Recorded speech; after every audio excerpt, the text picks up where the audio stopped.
ఈరోజు మనందరం కూడా ఆలోచించాల్సింది ప్రజల కోసం పనిచేస్తున్నాం. ప్రజలు మెచ్చే పాలన ఇవ్వాలి.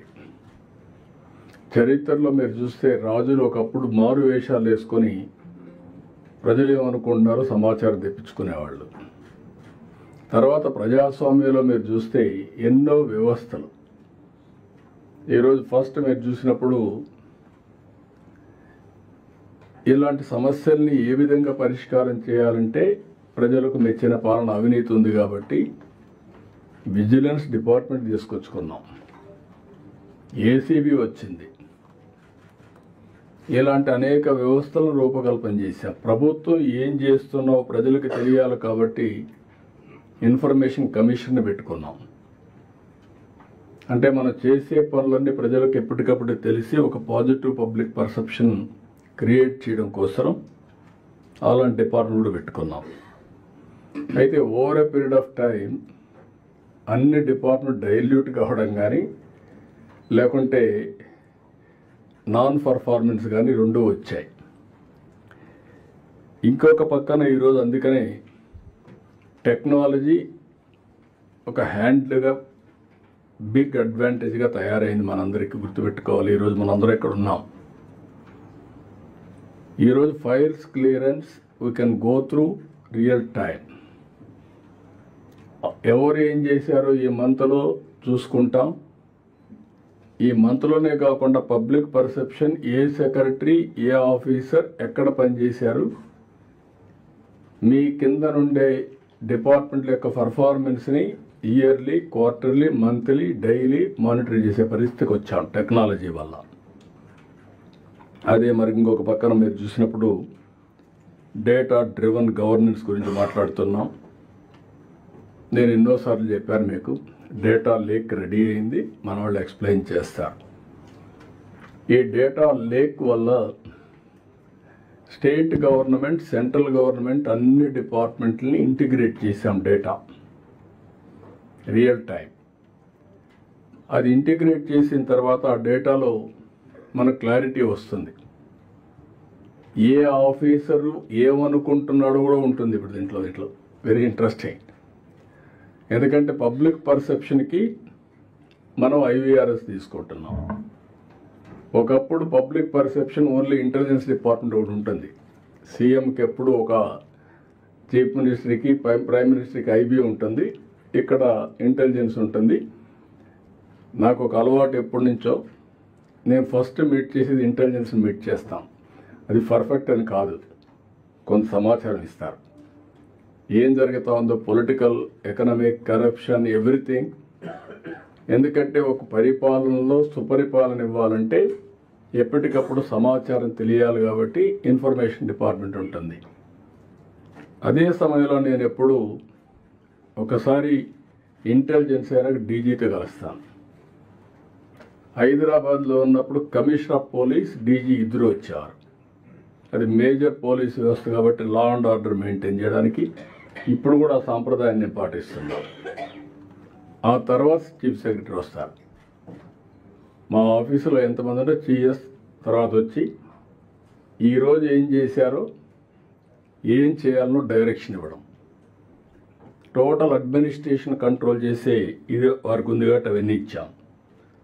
ఇప్పుడు ఇక్కడికి వచ్చినప్పుడు మీరు చూస్తే హిస్టారికల్ డేటా ఉంది, present data day to day మీరు అప్డేట్ చేస్తున్నారు.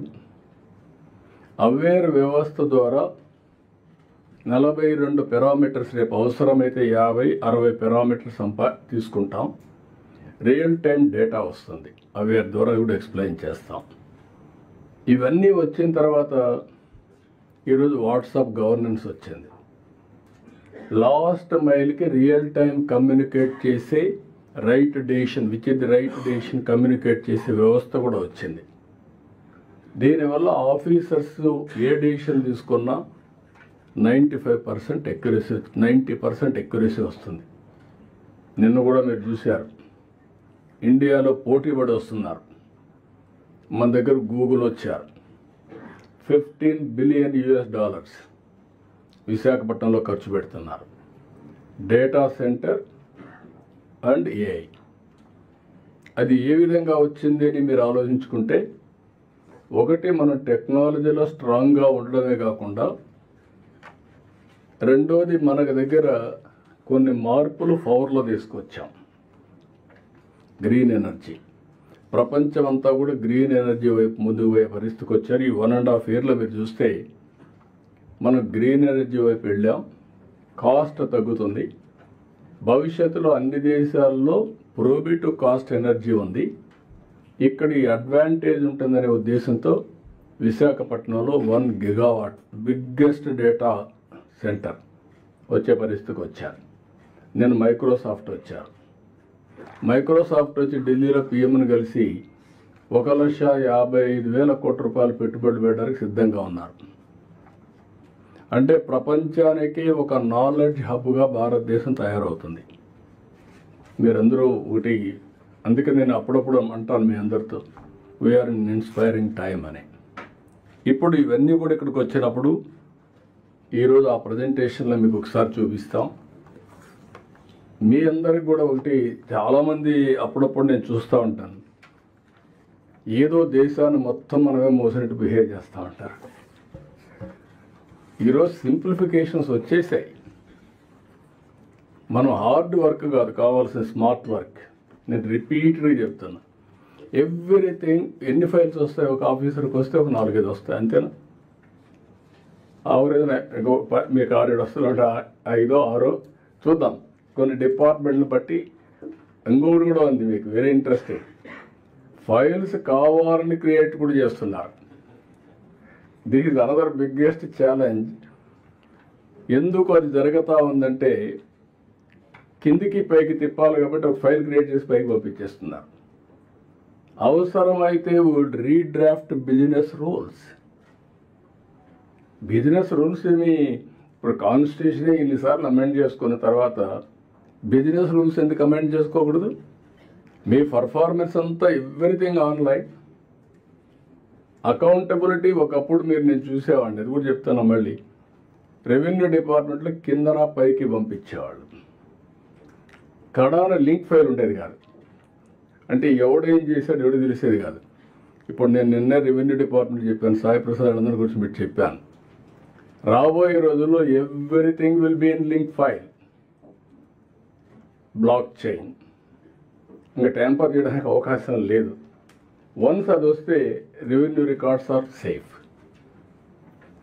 ఇంకొక పక్కన ఇంకో మాట చెప్పి, ఎందుకు మన ఆఫీస్కి రావాలి?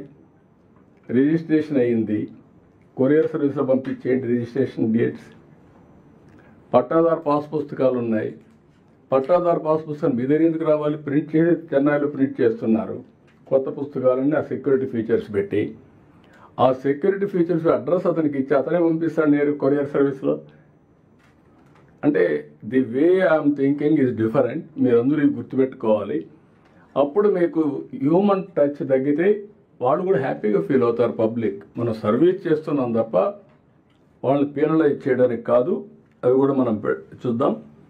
అదే సమయంలో మనకు ఇక్కడికి వచ్చినప్పుడు ఇన్ఫర్మేషన్ టెక్నాలజీ ఇవన్నీ పెట్టిన తర్వాత మనకు ఐటీ అన్నీ కూడా అప్డేట్ చేసుకుంటున్నాం, రియల్ టైంలో వస్తాయి. ఇంకొక పక్క వెరిఫికేషన్ లాస్ట్ మైల్లో స్వర్ణాంధ్ర, అది ఇప్పుడు గ్రామ సచివాలయం అంటున్నాం, దాని పేరు కూడా మారుస్తున్నాం, మంచి పేరు పెట్టి. వాళ్ళ బాధ్యత ఏ పని కావాలంటే ఆ పని వెరిఫై చేసి ఫిజికల్గా ఒకసారి వెరిఫై చేసి కరెక్ట్గా ఉందా చెప్పడం వరకు వారి బాధ్యత. అక్కడ ఒక 7 మంది నుంచి అవి కూడా కొంచెం వ్యవస్థను స్ట్రీమ్లైన్ చేస్తాం, దాన్ని కూడా మీ దగ్గరికి వస్తాం.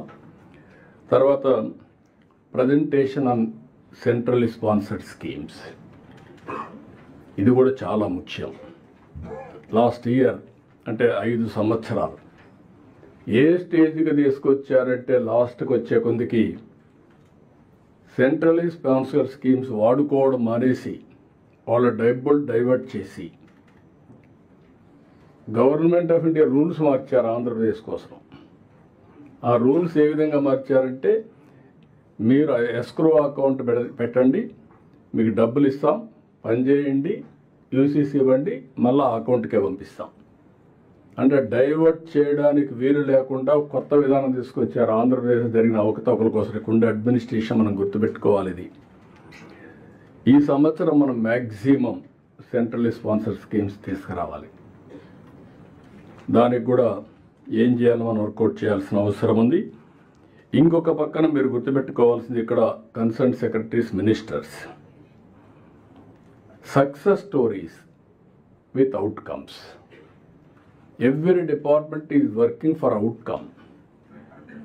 What is the outcome you are working? ఆ అవుట్కమ్ మీరు చేసిన పని ప్రజలకు కూడా తెలియాలి. How frequently you are communicating, ఇది కూడా ఉండాల్సిన అవసరం ఉంది. ఇవన్నీ కూడా డిపెండ్ అవుతాయి. అదే మరి ఇంకొక పక్కన డెట్. ఆంధ్రప్రదేశ్ బ్రాండ్ దెబ్బతినింది. దెబ్బతిన్న తర్వాత లెఫ్ట్ అండ్ రైట్ అభివృద్ధి ఆగిపోయింది. అభివృద్ధి ఆగింది, ఆదాయం తగ్గింది, అప్పులు పెంచారు. అప్పులు అడిగే కొందికి అప్పు ఇచ్చేవాడు రేట్ ఆఫ్ ఇంట్రెస్ట్ పెంచాడు. ఈరోజు మీరు బెస్ట్ కంపెనీస్ కానీ, గవర్నమెంట్స్ కానీ, ఇండివిజువల్స్ కానీ క్రెడిట్ రేటింగ్ ఉంటుంది. ఎవరైతే బెస్ట్ క్రెడిట్ రేటింగ్ మెయింటైన్ చేస్తారో వాళ్ళకు తక్కువ ఇంట్రెస్ట్కి డబ్బులు ఇస్తారు. దానికి కారణం రేట్ ఆఫ్ ఇంట్రెస్ట్ ఎందుకు పెంచుతారంటే రిస్క్ ఫ్యాక్టర్. రిస్క్ ఫ్యాక్టర్ లేకపోతే తగ్గిస్తారు. 11, 12, 13%కి వెళ్ళిపోయారు. ఇప్పుడు డెట్ సర్వీసింగ్ బర్డెన్ అయ్యే పరిస్థితి వచ్చింది. ఆదాయం తగ్గింది, డెట్ సర్వీసింగ్ పెరిగింది, డెట్ పెరిగింది. ఇప్పుడు అందుకని డిపార్ట్మెంట్కి చెప్పి మొత్తం డెట్ అంతా కూడా రీషెడ్యూల్ చేయమంటున్నాం. వేరియస్ ఇన్నోవేటివ్స్ తీసుకొని how to do it, restructuring, అదే మరి ఇంకా కొన్ని మెథడ్స్ ఉన్నాయి, అవన్నీ చేస్తున్నారు. ఇక్కడ కూడా పీయూష్ ఓవరాల్గా అయితే ఈరోజు ప్రజెంటేషన్ చేసిన తర్వాత రుణాలు అయితే ఈ డెట్ ఎట్ట రీస్ట్రక్చర్ చేయాలి, కాస్ట్ ఎఫెక్టివ్ రుణాలు ఎట్ట తేవాలి, ఆల్ కార్పొరేషన్స్ కూడా ఎట్ట రీస్ట్రక్చర్ చేసుకోవాలి, ఈ ఎక్సర్సైజ్ ఆయన చేస్తున్నారు. వినయ్ అయితే ఇక్కడ డే టు డే ఎట్లా ఫైనాన్స్ చేయాలి, అన్ని డిపార్ట్మెంట్లు స్ట్రెంగ్తన్ చేశాం. ఇంకా ఏదైనా డిపార్ట్మెంట్స్ ఉంటే will strengthen every department. Be clear, దాన్ని ఏ విధంగా చేస్తాం.